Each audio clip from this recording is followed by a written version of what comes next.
گوبر کو کوہی نور بتانے میں رہ گئے، ہندو کو مسلمان سے لڑانے میں رہ گئے۔ سنیں گے دوستو عمران پرتاپری کی شاندار نظم۔ اس سے پہلے ایک اچھی بات کرتے ہیں، سچ بول کر بے شک کسی کا دل توڑ دو، لیکن جھوٹ بول کر کسی کا بھروسہ مت توڑو۔ چلیے پہلے سنتے ہیں عمران پرتاپری کی نظم۔ تو آپ سے گزارش ہے ویڈیو کو لائک کیجیے اور چینل کو ضرور سبسکرائب کیجیے۔ جانے کیا تھے شعلہ تھے چنگاری تھے، جانے کیا تھے شعلہ تھے چنگاری تھے، دہشت بن کر ہر دشمن پر طاری تھے، دہشت بن کر ہر دشمن پر طاری تھے، 56 ملکوں کی فوجیں تو مردہ ہیں۔ اگلے مصرعے پہ آپ کا شور جائے دنیا تک، 56 ملکوں کی فوجیں تو مردہ ہیں، ایک وقت تھا 313 بھاری تھے، ایک وقت تھا 313 بھاری تھے، جانے کیا تھے شعلہ تھے چنگاری تھے، دہشت بن کر اس عالم پر طاری تھے۔ بہت شکریہ۔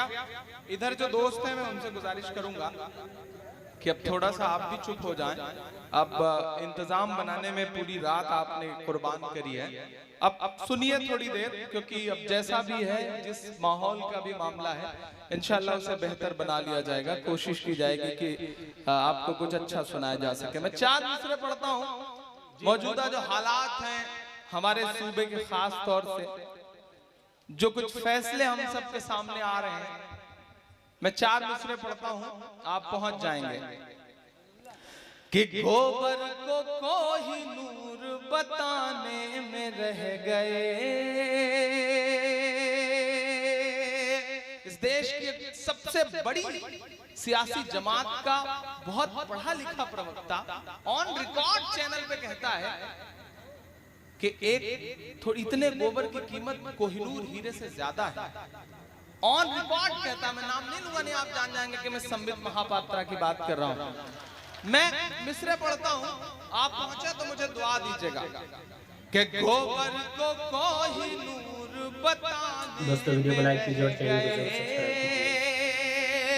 ہندو کو مسلمان سے لڑانے میں رہ گئے، ہندو کو مسلمان سے لڑانے میں رہ گئے، بچے تمام مرتے رہے اسپتال میں، وہ مدرسوں کی جانچ کرانے میں رہ گئے، وہ مدرسوں کی جانچ کرانے میں رہ گئے، وہ مدرسوں کی جانچ کرانے میں رہ گئے، بچے تمام مرتے رہے اسپتال میں، وہ مدرسوں کی جانچ کرانے میں رہ گئے، گوبر کو کوہی نور بتانے میں رہ گئے۔ بہت شکریہ۔ عمران ذرا سا بھیا رکو پھر سے ایک بار، یہ منچ پہ جو زیادہ لوگ ہیں یہ برائے کرم اتر جائیں۔ سارے کو آپ نے سجایا ہے، سنوارا ہے، بہت دور تک بھیڑ ہے، جہاں تک میری نظر جا رہی ہے آدمی ہی آدمی بیٹھے ہیں۔ سلام کرتا ہوں میں آپ کی موجودگی کو۔ ادھر میں ابھی آ رہا تھا تو اس طرف جو کالونی ہے اور اس طرف جو کالونی ہے، اوپر تمام مائیں بہنیں بیٹھی اس مشاعرے کو سن رہی ہیں۔ میں سب کو سلام کرتا ہوں اور 4 مصرعے پڑھتا ہوں، وہ سب سنانے کی کوشش کرتا ہوں جس کے لیے یا تو بہت بدنام ہوں یا بہت مشہور ہوں۔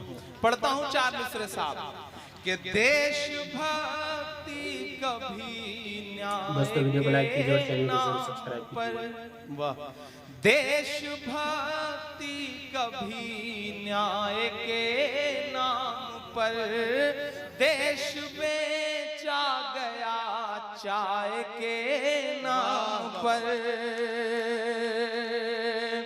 جو ادھر لوگ کھڑے ہیں ان سے بھی گزارش کروں گا کہ تھوڑی سی آپ کی بھی شرکت ہو تو اس مشاعرے کو خوبصورت بنایا جائے. میں سلام کروں گا بھٹو بھائی کو جس خوبصورتی کے ساتھ انہوں نے اس مشاعرے کو سجایا ہے اور جس زندہ دلی کے ساتھ انہوں نے استقبال کیا ہے.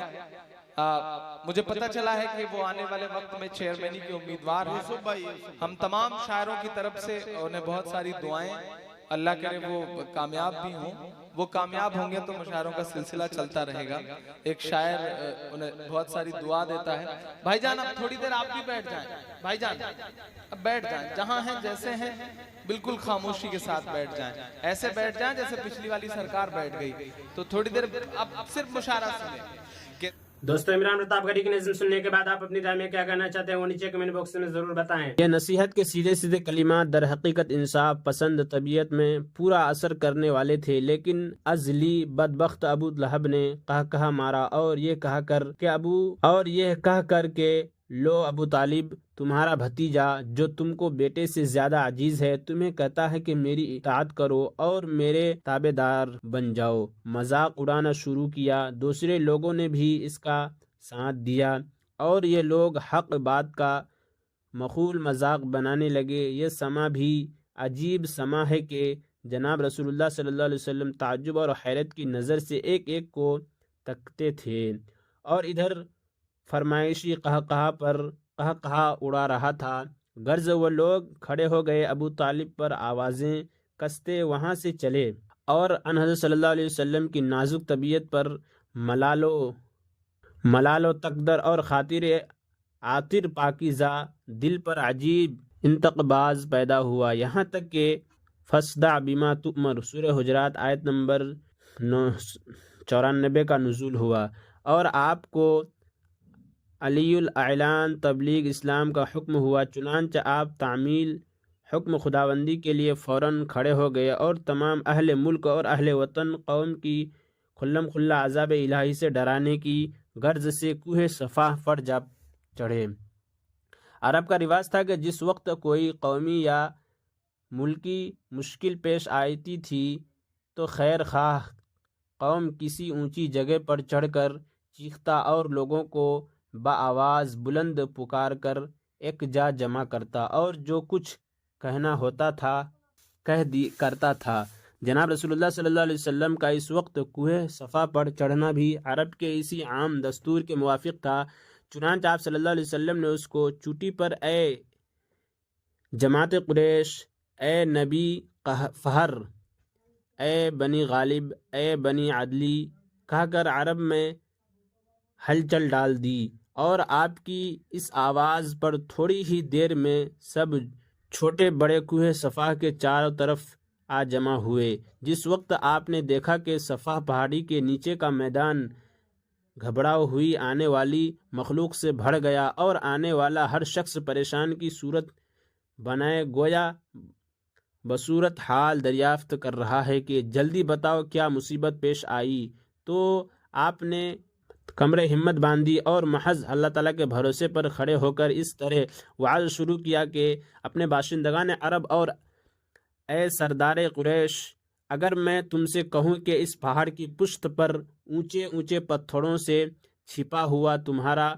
مخالف لشکر اس تاک میں بیٹھا ہوا ہے کہ موقع پائے تو تم پر حملہ کرے اور تم کو ہلاک و برباد کر دے, تو کیا تم میری بات سچ کہو گے؟ چاروں طرف سے آواز آئی کہ بے شک اے محمد, ہم تمہاری بات کا یقین مانیں گے کیونکہ تمہاری سچائی کا بارہا تجربہ کر چکے اور یقین کر چکے ہیں. ہم تم جھوٹ بولنا جانتے ہی نہیں. یہ سن کر آپ نے فرمایا کہ اچھا سنو, تمہارے پیچھے سخت عذاب آنے والا ہے. میں تم کو جلد آنے والی تباہی سے ڈراتا ہوں اور وہ آنے والی مصیبت اللہ پر ایمان لائے بغیر ٹل نہیں سکتی. اس عذاب سے تمہارے ہاتھوں سے گھڑے ہوئے بت تم کو کسی طرح نہیں بچا سکتی. اس پتھروں کی مورتیوں میں ہرگز قابلیت نہیں ہے کہ انسان اپنے باعزت عضو یعنی پیشانی کو اس کے سامنے جھکائے یا ناک رگڑے اور ان کو دعاؤں کا سننے والا یا مرادوں کا پورا کرنے والا سمجھے۔ پس اے قوم میرا کہنا مانو، مجھ پر ایمان لاؤ اور اللہ کو ایک سمجھو، اور خوب سن لو کہ میں اللہ کا رسول ہوں، مجھ کو پیغمبر جانو، اور شرک و بت پرستی سے توبہ کرو کہ آخرت کی گھٹن منزل بے سہولت طے ہو اور قادر مطلق کے ناقابل برداشت عذاب سے چھٹکارا ملے۔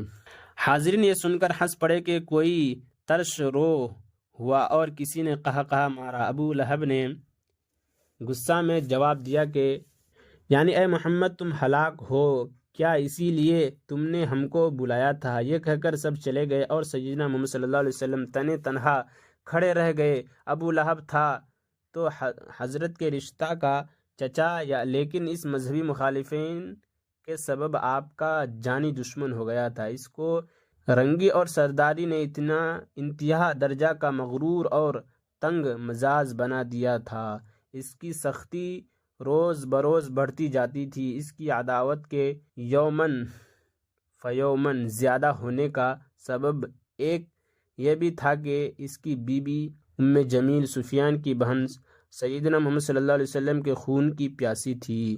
اس کی ہمیشہ کوشش تھی کہ اور عمران پرتاپ گڑھی سے جڑی خبروں اور نظموں کے لیے ہمارے اس چینل کو ضرور سبسکرائب کریں۔ ملتے ہیں کسی اور ویڈیو میں سے نئی نظم اور نئی خبروں کے ساتھ، تو جب تک کے لیے دیجیے مجھے اجازت اور رکھیے اپنا خیال۔ آپ دیکھ رہے تھے سنہرے لفظ اور میں آپ کے ساتھ محمد ثاقب۔